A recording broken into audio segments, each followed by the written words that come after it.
body, mind, and soul are connected. What creates this connection? That inner self, the inner sense organ, or that internal cause, or simply use the word which is used in the scriptures, antahkaran. So antahkaran creates a connection amongst mind, body, and soul. Now, before we go further, let us understand what is mind, body, and soul. I will use that classical example which has been given in the scriptures to explain what is mind, body, and soul.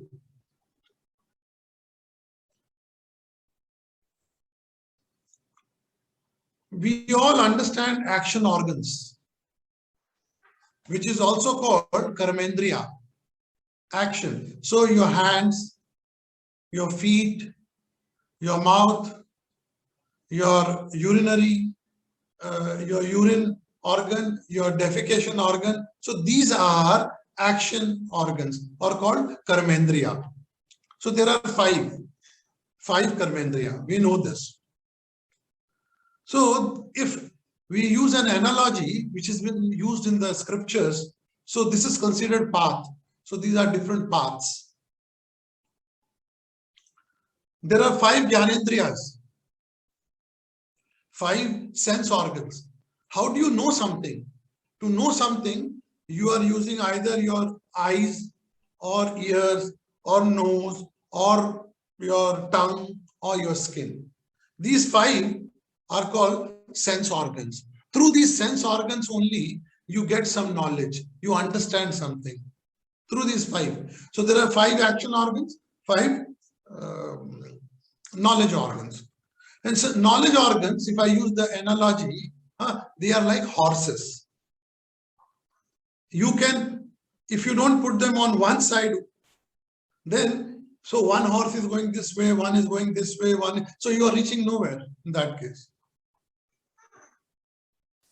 So we understand now what is action organ. We also understand what is sense organ. Now, what is mind? Mind is like the rein. You saw that leather belt which we put on this on the horse. You put that blinders. So that is rein. In Hindi we call it lagam. So reins. So rein is the mind. So that is the mind. Now above mind is the intellect. Now what is intellect? Intellect is the charioteer, one who's managing the chariot, one who's managing the horses, one who's holding that rein, that is intellect, or we may call it charioteer, one who's managing the chariot.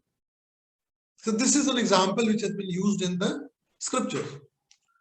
Now this body is like a chariot. Body is a vehicle. Body is a vehicle. Body is a vehicle. And soul, what is soul? Soul is the owner. Soul is the owner. So this is the analogy. By taking the analogy of a chariot, everything can be understood. If you take a analogy of a chariot, so chariot is the body. This body is the chariot. Charioteer, one who's managing the chariot, is the intellect. One who is the owner of the chariot is the soul. One, and that those reins are the mind. Those reins. And the horses are the sense organs, karmendriya. And the path the various path, that is the action organs, karmendriya. So by this analogy, it's very easy to understand what is what. Now coming back to antakaran, that inner faculty, antakaran. This is an important word, so we'll be using it very often. So antakaran has four components. Antakaran has four components, or rather four layers. It is only one, it is one thing. But then just to understand, we subdivide it into four components. The first is mind, which is conscious mind. The first component is conscious mind. So, what is a conscious mind? See, if the mind is so big, conscious mind is only probably 7 to 8% only. Conscious mind is 7 to 8% only. Rest of it is subconscious mind. We all know about that iceberg theory, where they talk about conscious, what is visible and what is not visible. So similarly, conscious mind. Right now, whatever I'm talking from my conscious mind. Whatever you're listening from your conscious mind. So it's the conscious mind. Okay. So normally when we say mind, mind means conscious mind.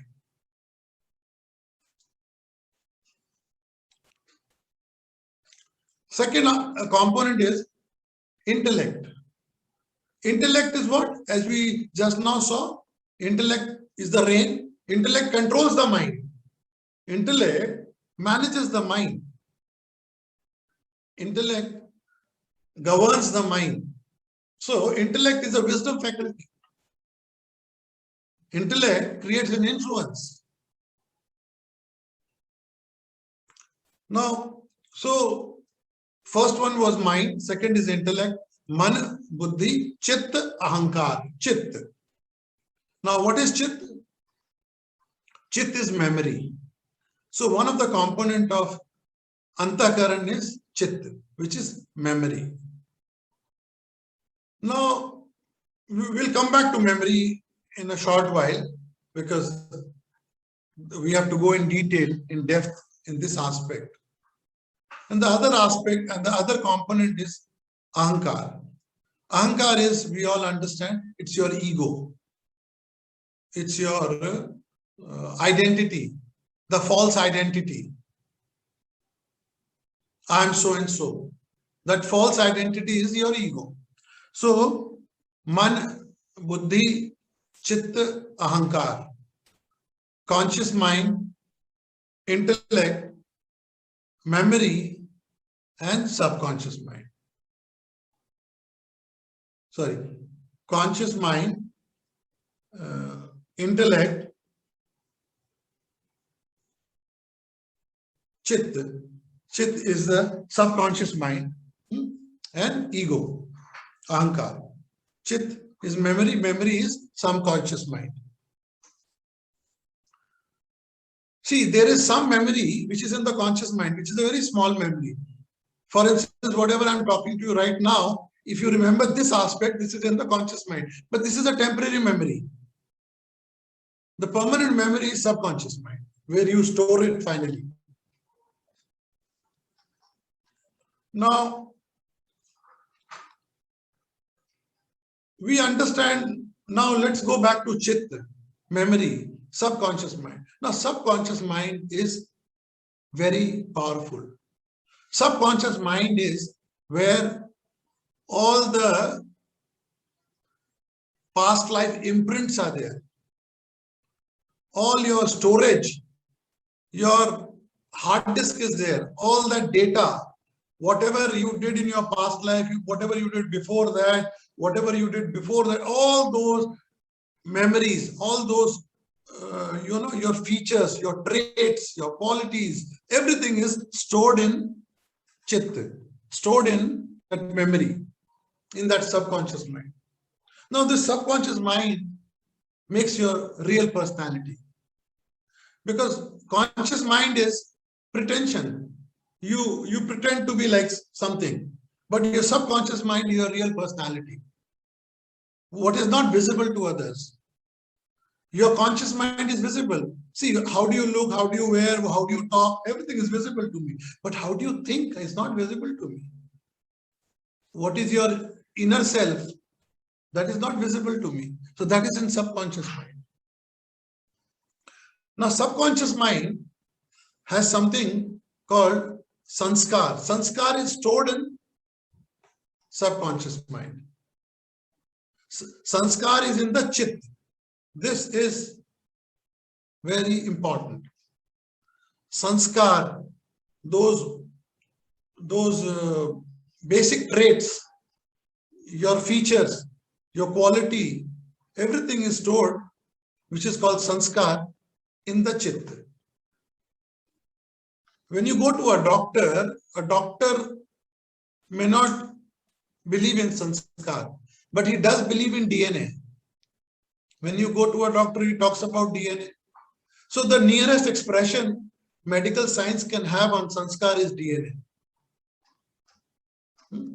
Why is he like that? Because of his DNA. That's the answer doctors give you. And a spiritual person will give you, why is he like that? Because of his sanskar. This is what we say. And doctor would say because of DNA, and a spiritual person would say because of his sanskar. So sanskar is something which is stored in your subconscious mind, which is there for last, hundreds of thousands of years, whatever you were in your previous life, before that life, and before that, in your last 100 life, whatever you were, or probably more, everything is stored in your subconscious mind. Now, there is something called vritti. Vritti means tendency. Vritti means tendency. The nearest word in English is tendency. So, chit means memory. Memory has sanskar. Subconscious mind has sanskar. Now, from sanskar comes vritti. Why do you behave like that? That's your vritti. That's your vritti. You act in a certain way all the time. That is because of sanskar, and from sanskar comes this vritti. Now, from vritti, there is something called kamana, which is desire. When you have a vritti for something, then you will have a desire for something. So we understand desire. We may not understand vritti, but we do understand desire. So desire comes from vritti. Now all this is not visible. Neither sanskar is visible, nor vritti is visible, nor your desire is visible. What is your desire? It's not visible to me. It's all inner, in the inner self. From desire comes thoughts. From desire, thoughts arise. The way you think. Now, in the Western world or in the medical world, they talk from thoughts.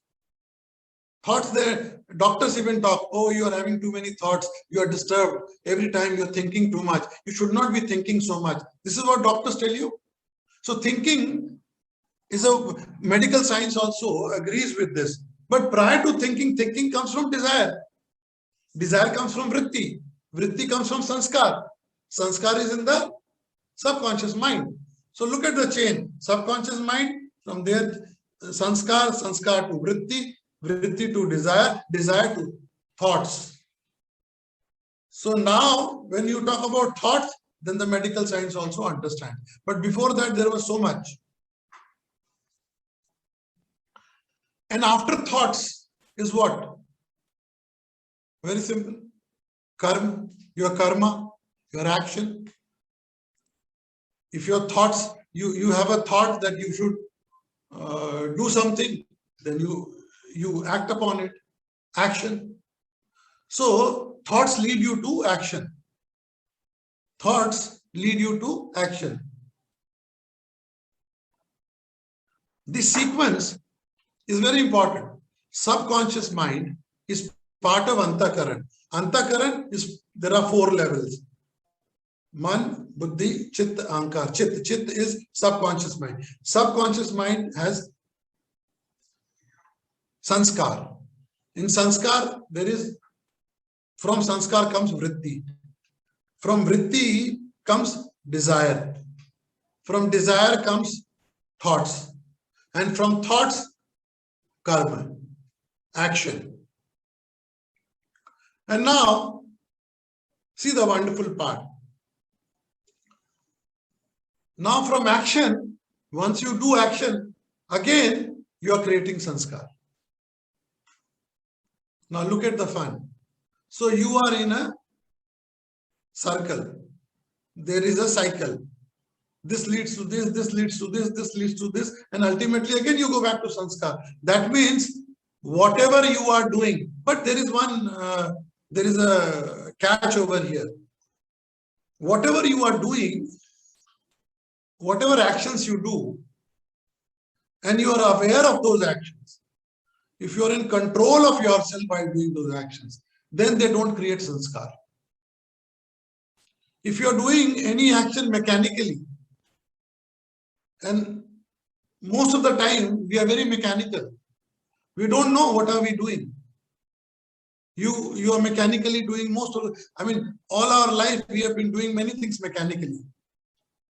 Be it morning walk, whatever we do, be it eating food or something. So whatever, so they create sanskar because you are not doing in awareness. If you are reacting onto somebody insults you, you react. Now that will create a sanskar because, of course, in reaction there is no awareness. So now, how do we get away from this? We will come to this. Sanskar, whatever you are doing in this lifetime, will create a sanskar for the next lifetime. The past sanskars are there, you are adding some more. For the next lifetime, there will be sanskar. So when you die, what happens is, your basic traits go with you to the next lifetime. If you are a good person in this lifetime, you will be a good person in the next lifetime also. If you are a bad person in this lifetime, you will be a bad person in the next lifetime also. Your quality does not change. Your quality, when you die and go over to the next lifetime, your quality does not change. The basic traits, attitude, sanskar, and your emotions. I call it base, B-A-S-E. Basic traits, attitude, sanskar, and emotions. They remain same. So base, your base is same for this lifetime, and it will, after your death, the same base will move on to. If we are doing things in awareness, we are stopping the sanskar creation. Once we are stopping the sanskar creation, that means we don't carry the backlog to the next life. Right. Some backlog is reduced. So we are reducing the luggage for the next life. Because what happens is sanskars will create tendency, vritti, tendency will create desire will create thoughts will create actions. So whatever you are doing today, it is because of your sanskar. You are prompted to do something. Two child live in the same house, studied in the same school, and same mother, father, same love and care, everything is equal. But one child is totally different from the other child. So the differentiating factor is sanskar. Because the sanskars are different. Subconscious mind is different. He carries a big baggage, other one does not carry a big baggage. And that is not visible. It's not visible. They look same, they talk same way, they have the same qualification, they wear same clothes, everything is same. They eat same breakfast, everything is same. But they are different because the sanskars are different. Yes, any more questions? Make it two-way, make it interactive, and you'll be able to. So actions with awareness, maybe changes some kind of properties in sanskar. But how do you inculcate good values in sanskar? Can you add some goodness in it? Yes, you can. See, we will discuss on this more in detail. That is the purpose of the whole discussion. You see,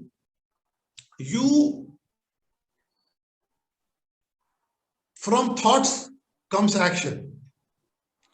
Now, up to the thoughts is not visible.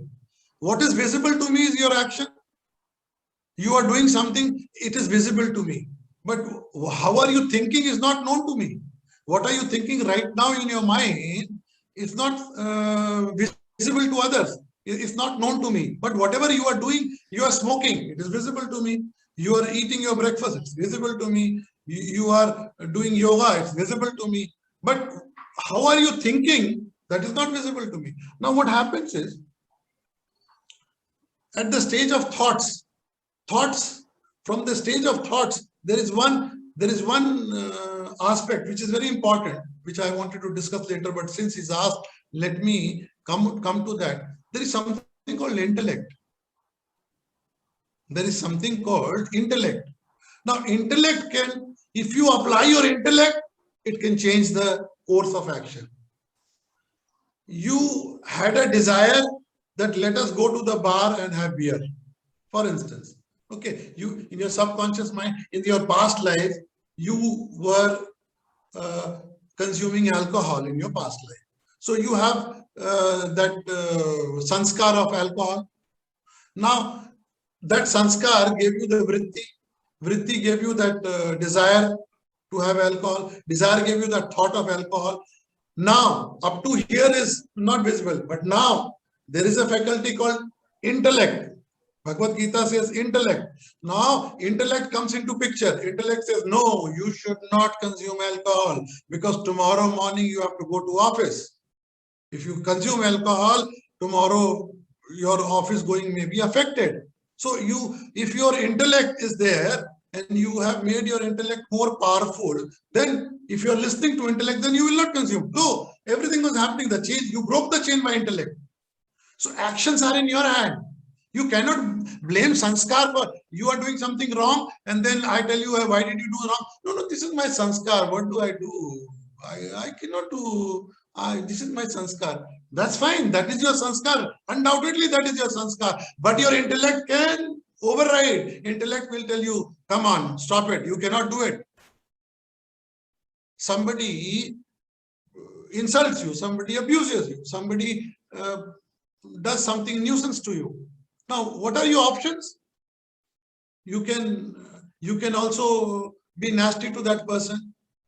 You can keep quiet. You can, there are many options available to you. So your intellect can interfere and tell you, come on, avoid it, give it up. Intellect. If you listen to the intellect, then a lot of nonsense can be avoided in life. But what happens is, when you get angry, you bypass the intellect. You don't want to listen. Then you don't want to listen to intellect. Intellect is out of the picture now. Intellect, the poor intellect is on the side. He says, oh, this fellow is now gone mad. He is not willing to listen to me. So you don't let intellect operate in you. Ravi, am I making sense to you? Yes. So, what happens is, as we were talking, so when you die, you carry your sanskar with you. Whatever the sanskar of your this lifetime, plus 1 second. past. Sorry? Sanskar and values are the same thing. Sanskar and values are not same thing. Not really same thing. The nearest word for sanskar medical science can use is DNA. Values is more towards ethics. Sanskar could be negative and positive both. It could be both. Some bad sanskar, some good sanskar. Some children by birth, they do in a certain way. Values also can be negative and positive also. No? Bad values, good values. But values are not exactly sanskar. It's a subset of sanskar, you can say. It's a subset of sanskar. Sanskar is something more than values. Okay. The battle is not outside. The battle is inside. Because till the thoughts is not visible, it is all inside. From action, you are outward. Now the whole battle is inside. And the battle is with whom? With yourself. Your battle is with whom? Over your attitudes, with your weaknesses, with your thought process. So you have a battle with yourself, your disposition, your demeanor. So the real battle is within. If you don't want to control your within, then your actions will be unbridled. You will do what you feel like doing. You don't want to check yourself. So the real personality of a human being is one who fights a war with himself and controls himself. If you control yourself, your inner self, then that is the test of a true human being. That's the measure of your strength of your personality. If you try to control your inner self, you don't do what you feel like doing. You will only do what is right.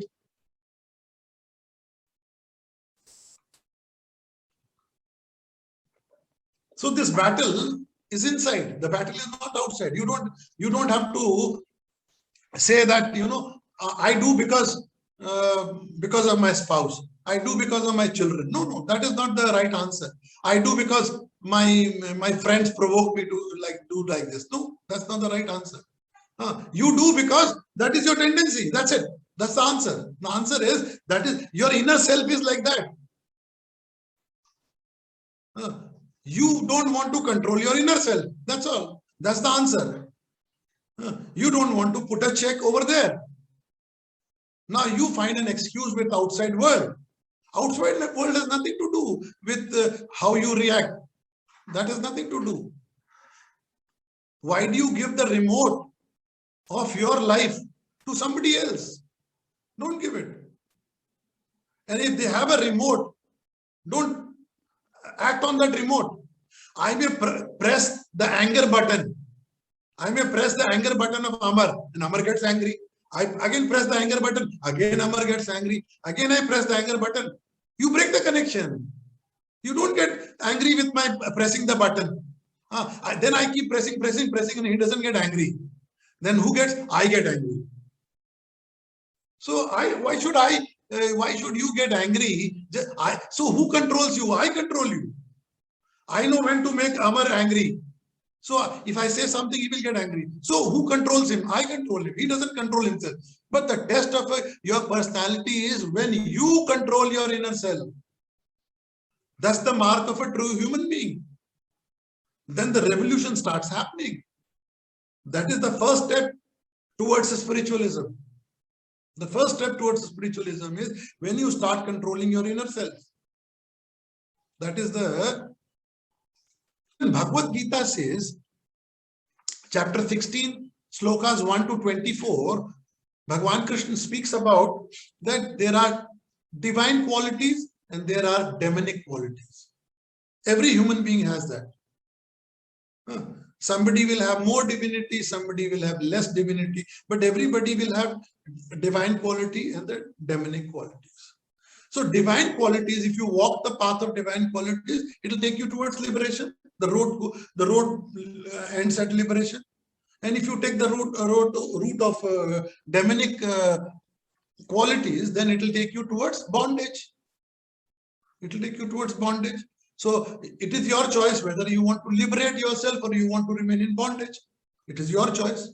Nobody is forcing you. You are victim of your habits. You want to break the habits, you break. There's a pattern. There is a pattern. If you start watching your pattern, patterns will start dissolving. If you are in witness consciousness, if you are in awareness, you're watching your pattern.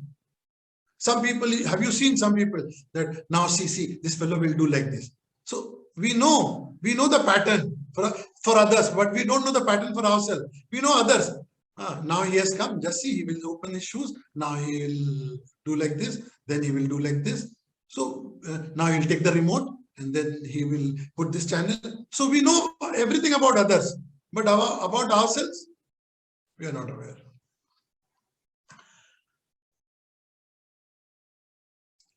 Bhagwan Krishna went to Duryodhana and told him that Duryodhana, please do not go for a war. Please do not go for a war. After all, they are your brothers. Pandavas are your brothers. Why don't you? They asked for 50% of the property, 50% of the wealth, 50% of the kingdom. You don't want to give 50%. Okay, fine, very good. Give them 5 villages. Give them 5 villages. That's all. I will convince them. I will convince them and make sure that they accept this proposal. So Bhagwan Krishna is requesting Duryodhana. So why don't you agree on this? This is something very negligible. He's asking something very, very negligible. It's a huge empire. And what am I asking? 5 villages. So just give 5 villages, Duryodhana, and finish off. No more war. War is not the answer. War is not the solution. Duryodhana said, forget 5 villages. I won't even give 1 inch of land to Pandavas. I will not give. Krishna said, this is ridiculous. This is funny. Why do you want a war? He said, and then Krishna tells him that this is sin. You're not sharing a legitimate property with your brothers. This is a sin. Then Duryodhana says, Janami dharmam na cha me pravritti. Janami papam na cha me nivritti. He tells Krishna that Krishna, don't lecture me, please. Krishna, don't please lecture me what is dharma. Don't lecture me what is adharma. Don't lecture me what is sin. I know all this.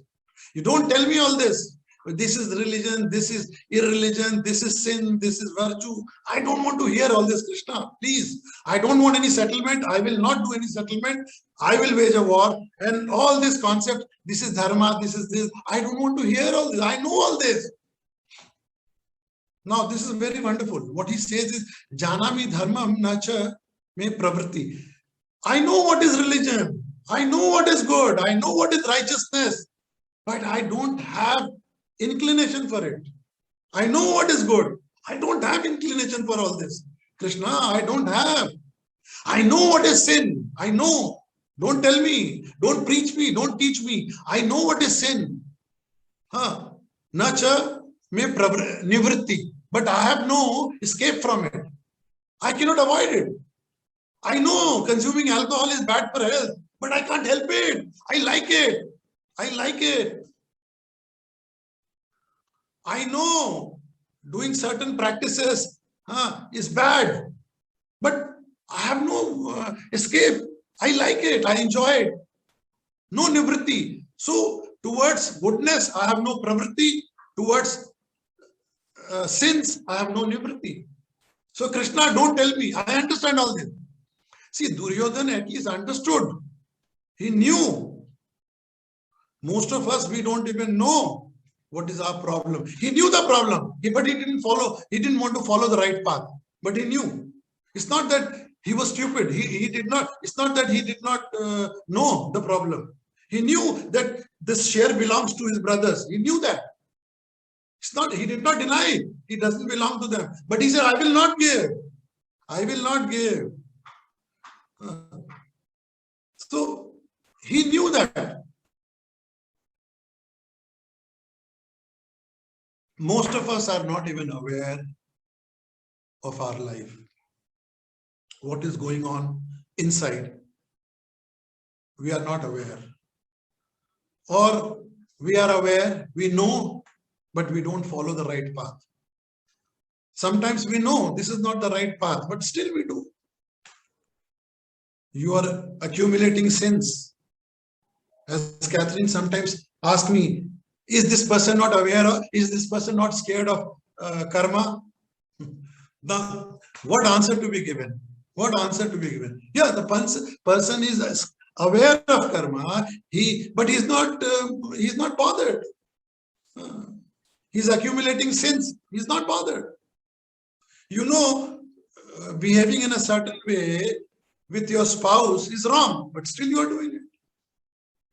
You have no control.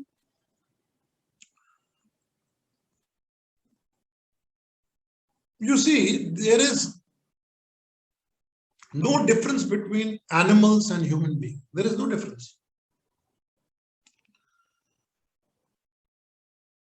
Animals, ahar, nidra, bhaya, mathun. These are 4 common features. Ahar means food, sleep, fear, and procreation. Food, sleep, fear, and procreation. These 4 features are common with animals and humans. They also need food. They also need sleep. They are also fearful. Animals are also fearful. A human is also fearful. And they also have procreation. We also have procreation. So there is no difference with animal and human being. But there is one extra feature. There is no dharma over there. We have dharma. So you add the 5th feature, dharma. That differentiates you with the animals. Righteousness. That power of righteousness is with you. You can choose what is right, what is wrong. Animal doesn't have that intellect. He has mind. You have mind plus intellect. Animals are bhogyoni. Means either they will enjoy or they will suffer. Animal will either enjoy a situation or suffer. Human being has a bhogyoni plus a karmyoni. You will enjoy, you will suffer, and you have a choice to do or not to do. Animal doesn't have a choice. If you go in the front of animal, he will attack you. If he's hungry, he will attack you. And that is his dharma. That is how he should do. But you have a choice. Whether you will eat vegetarian or you will eat non-vegetarian, you have a choice. You have a choice. Animal doesn't have a choice. Yesterday morning, I was attending a class, and the Guruji said that the animals, they have the highest intuition. They are more intuitive than human beings. If let's say, if the master is going to pass away, 2-3 days before that, the dog will come and sit next to him. The intuition is very, very high. And I also feel that's true because there's like a neighborhood, there's a cat that always comes here, and we just give the cat like the food that we buy from the supermarket, the packet food. And few doors away, there's another family, a Malay family, they always cook fish for the cat. So whenever I play with the cat will be with me. But the moment he sees the man coming from far, he will quickly jump off my hands and he'll quickly go. It's like as though he doesn't want to acknowledge me anymore. He will go in front of that man's house because they actually give him real fish to the cat. So it's like even before he comes, even before his car can come, the cat starts to act a certain way in my home. It's just that he wants us to go back already. Yes, very correct. So see, animals have mind. Animals sense organs. In certain animals, sense organs are even more developed than human beings. For instance, being a human being, you cannot hear sound below certain decibels. But a dog and cat can hear. A dog can hear. Somebody has come near your doorbell you cannot hear that. You can only hear the doorbell, but your dog can hear the sound of the steps. Your dog can hear. So their sensitivity is higher. Some of the animals, their sensitivity is higher. Can Their we say memory is sixth also. sense? Sixth sense. Sense and sixth sense. Yes, you can call it sixth sense. Even you know, their memory is also higher. If you have given food to a cow, you can experience this. If you have given a food to cow with your own hand, and you meet that cow again after 10 years, she'll recognize you. And cow is so sensitive, when a householder goes away from home, she starts crying. There are tears in the eyes of cow. Family members may or may not cry, but cow will start crying. If she sees you with a baggage, she sees you with a baggage and that you are going out of the house, she starts crying. So you are true, you are right. They are very sensitive and their sense organs are very strong. It's not that human cannot develop, but in general, human doesn't have those fine. But yes, dharma. See, if a dog bites you, there is no sin to a dog. There is no sin. He has not committed any sin. He will not go to hell for that. But if you beat a dog, you have committed a sin. You have committed a sin. You will suffer for that. But dog will not suffer. If a lion kills you, it's okay. It is okay. Perfectly okay. There's nothing wrong. But if you shoot a lion, you have committed a sin. Yes. It is believed that we go through a cycle of 8.4 million yonis or lives. Then we get a human life, this human form. Human form is very, very precious. You want to, it's like you send your son to the best school in the world, you give him the best everything, but he does not want to study. He does not want to really, improve upon. What can you do? You tried your best. God has given you a chance. God has made you human being. Your possibilities are infinite. You can become what you want to become. You can, despite your sanskars, because that faculty of intelligence is there. It can negate all your sanskars and still you can go the right path. You can go to the right path. It can negate. You may not listen to your sanskar. No. My tendency is there to have whiskey, but I will not drink whiskey. I will not drink. I've decided. So, human life is very, very precious. What is the objective of human life? To ascend in, is having enjoyment, having fun. Wasting time is not the objective of human life.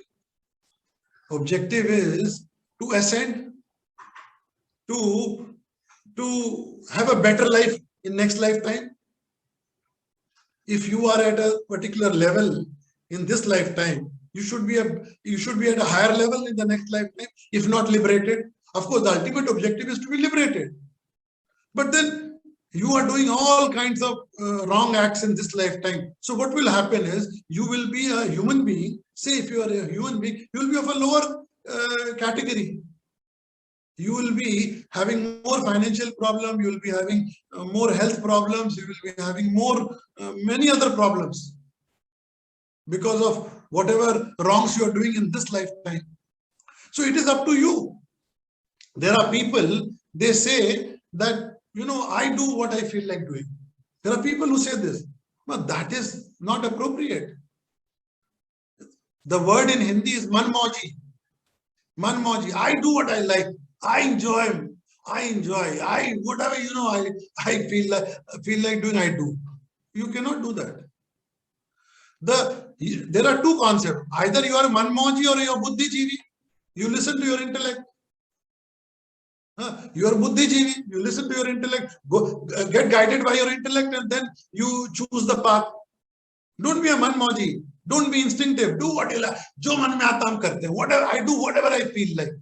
And don't take it as a praise for yourself. If you say that statement, most of the youngsters nowadays, they make that statement. It's not a something to be proud of. So you have to be buddhijeevi. You have to be guided by your buddhi, by your intellect. Now the question is, let us go towards now the solution. We have had so much of, we understand now. How do you wade across this ocean of problems? If you believe life is a problem, how do you wade? The answer I have prepared is wade. So how do you wade across? The answer is wade. It's an acronym, W-A-D-E. No, W is willpower. If you don't have a willpower, you will not succeed. Willpower. W-A, A is attitude. D is discipline, E is effort. So once you apply W-A-D-E, you can get over all the problems inside of you. You can win over yourself. So if you apply willpower, since we don't have time for all the factors, we'll discuss willpower. What is willpower? You see, willpower has three components. I want. Now, what do you want? I want. There are higher objectives in life. There are lower objectives in life. Why you did not choose the higher objectives in life? Because those are more difficult. You chose the lower objectives because those are more easy. So you chose the easier path in life. But that's not the objective of life. Objective of life is to ascend. So you choose the easier path in life. But that's not the right way. Your objective in life must be larger than your life. Your life ambition has to be larger than yourself. Something massive, something huge. So I want, what do you want? I want higher objectives in life. I want higher goals in life. So I want. So three components of willpower, very, very important. I want all of you to write down these 3 points and repeat with me at least 3 times. I want. Say I want. Second is I won't. W-O-N-T, won't. Second component is I won't. And third component is I will. So willpower has 3 components. I want. So what do you want? I want higher things in life, higher objectives in life. Anything which will ascend you in life is higher in life. It's not lower in life. I won't. You won't do this. You won't do this. You won't. You know all that. I will not do drugs. I will not do alcohol. I will not do this. I will not do. So I won't. I want. I won't. I will. And what? I will do this. I will do this. I will do this. I will do this. This is called willpower. Willpower has 3 components. All of you, keep it in your head. You will never go wrong. I want, I want, I want, I won't, I won't, I won't, I will, I will, I will. Now, there's an interesting aspect. Let me tell you, there was a professor called Walter Mischel. He was a professor in which university in America, let it come to my mind.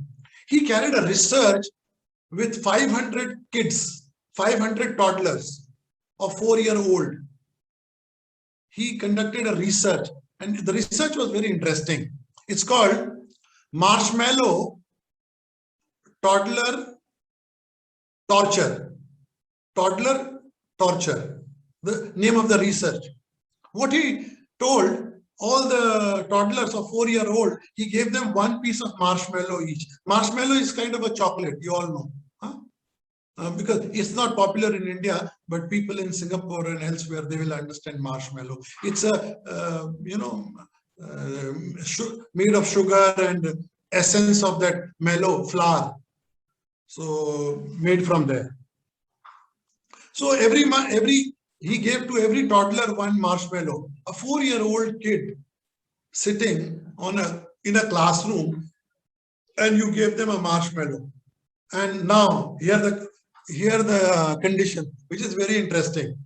He told them that if you don't eat this for 20 minutes, very, very interesting. If you don't eat this for 20 minutes, I will come back. And if you give me back this marshmallow, I will give you 2 marshmallow instead of this. He told every kid, 500 kids were there. This research was done. It was a huge research. It required a lot of manpower and all. And then after giving the marshmallow, this was explained to all the children, 4-year-old tiny toddlers. And then what happened? They went out and they were hidingly watching all these kids. What are they doing? So some kids, they did their patient, they immediately unwrapped and ate. See, because you cannot tell a small 4-year-old kid, see, you will make a willpower in your life if you can hold it. They don't, a 4-year-old kid doesn't know what the hell is willpower. He's seeing a chocolate in front of it, and then he doesn't want to understand anything. So he ate it instantly. Some kids, you know, they were holding it for 1 minute and they kept looking at the marshmallow, and they could not resist, and then they ate after that.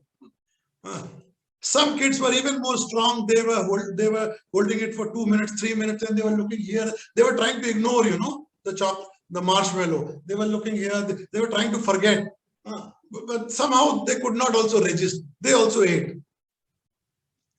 But there were some kids who did not eat for 20 minutes. And when he came back, he took the original marshmallow and gave them 2 marshmallows. So this research was conducted, and Stanford, it was in Stanford University. Now I recollect, it was in Stanford University. Walter Mischel was the name of the professor.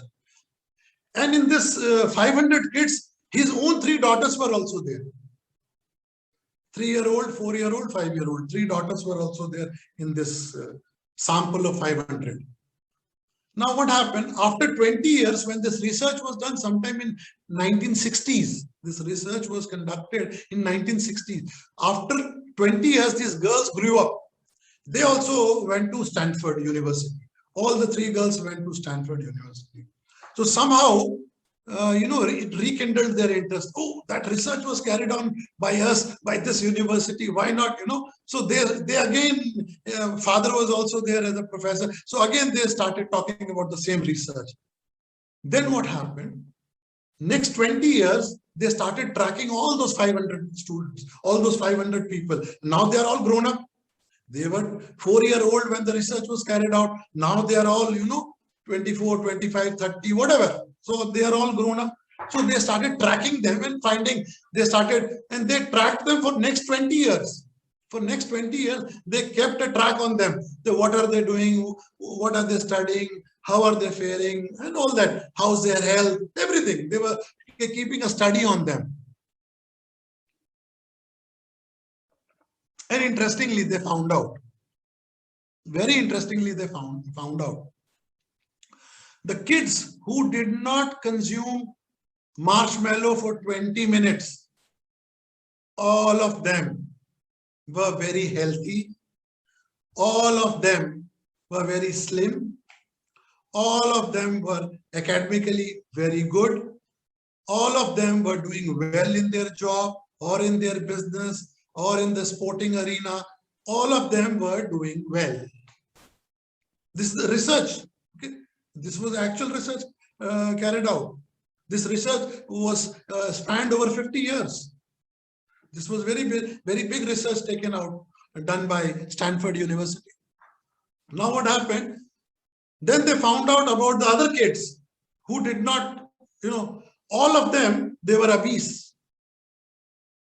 All of them were not good in studies.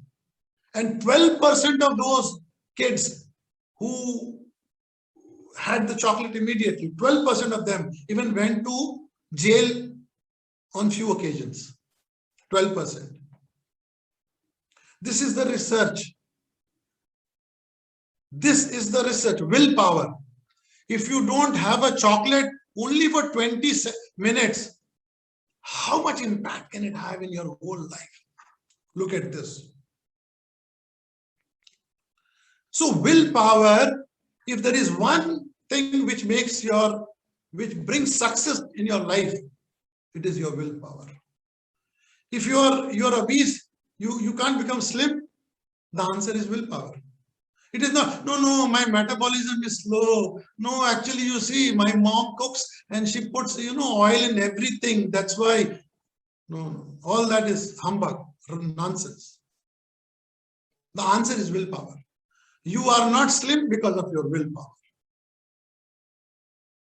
You did not do well in your job because of your willpower. You don't have control over your anger because of your willpower. The answer is willpower. I'm not saying the professor said this. These are not my words. Professor. What is his name? Walter Mischel. He said this. This is his finding of 50 years of research. Now, there's another scientist who also spoke about willpower. That willpower is so important in life. His name was Roger Ferber. Roger Ferber. He was a scientist. Now, he gave a very beautiful theory, wonderful theory he gave. He said, he gave a theory of Ferberization. His name was Ferber, so he made a theory called Ferberization. So what Ferberization? Ferberization of babies. Ferberization of, so he spoke about Ferberization of kids. What he said, that a child, when a small kid is 6 months old to 2-year-old, when a small kid is 6 months old to 2-year-old, if the kid is crying, and if mother attends to that kid immediately, the child is crying, and the mother immediately, oh, my Sona, don't you cry, don't, no. And immediately the mother, and every mother does it. Every mother does this. Every parent, no parent would like that the child should cry. So the mother attends to the child instantly. Now, Roger Ferber said, don't do this. Roger Ferber said, don't do this. Let your child cry for at least 1 or 2 minutes. Let him cry. Let him suffer with pain. Let him deal with that problem.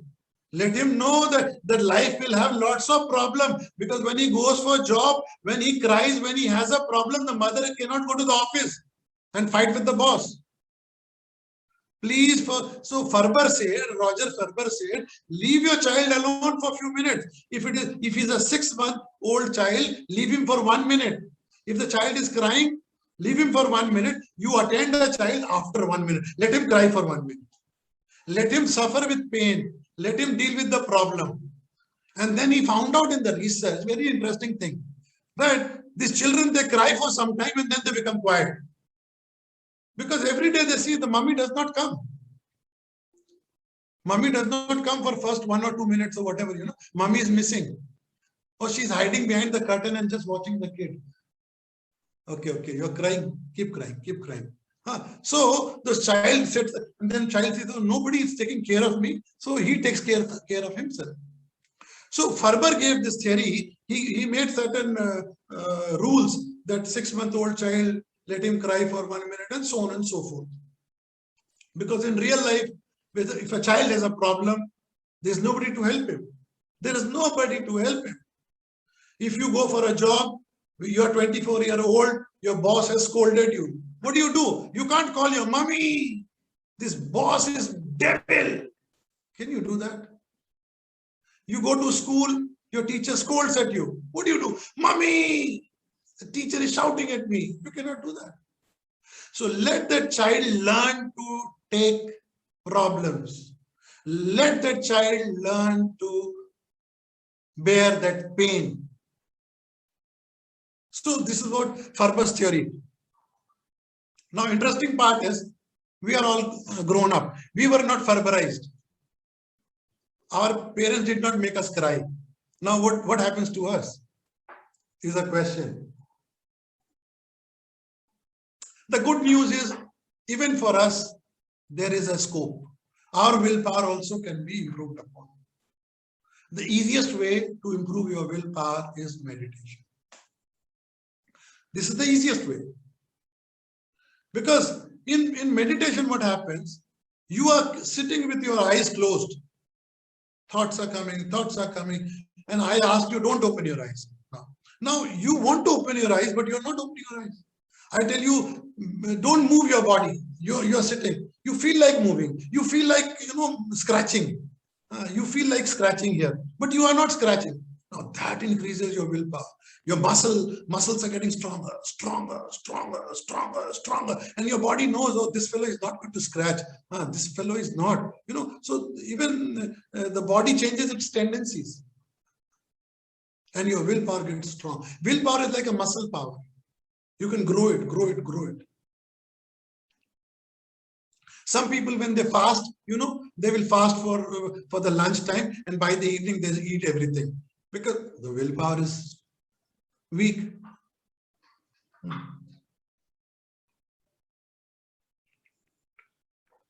Now, first, one more point which I wanted to add. How do you improve? So we know how to improve. So your Wade, we spoke about the theory of Wade: willpower, attitude, discipline, and effort. If you apply this 4, you can improve your inner self. And scriptures also say, Binu satsang vivek na hoi. So you have to be in the company of good people. You're sitting with drunkards, you're sitting with smugglers, you're sitting with cheats, you're friendly with frauds. What will happen? What will happen? So, but if you are sitting with, you're going to library every day for your time pass, and the other fellow goes to bar every day for time pass, the results will be different. Both are doing the same thing. I have 2 hours. I don't know what to do, man. What to do? I don't know what to do. So I went to the nearest bar. The other person, I don't know what to do. So he went to the nearest library. The results will be different, of course. It will be different. But they have the same objective, time pass. So you must be in the company of good people. With awareness, with this Wade, you can change. You can take control of your life. You can change the course of life. And if not liberation, at least your next life is going to be far better than what you are experiencing right now. So, last line I would say, whatever you are doing, be very careful in doing. Be very careful in doing. Extra careful in doing. Okay. So once you take a care, be in awareness, take care that yes, I'm on the right path. Excellent. And whatever is happening to you, accept it. Accept it. That's the God's wish. So if you follow this, that's okay. Whatever I will do, I'll take utmost care. Whatever happens to me, I will accept it as a God's wish. That's it. After that, life is fun.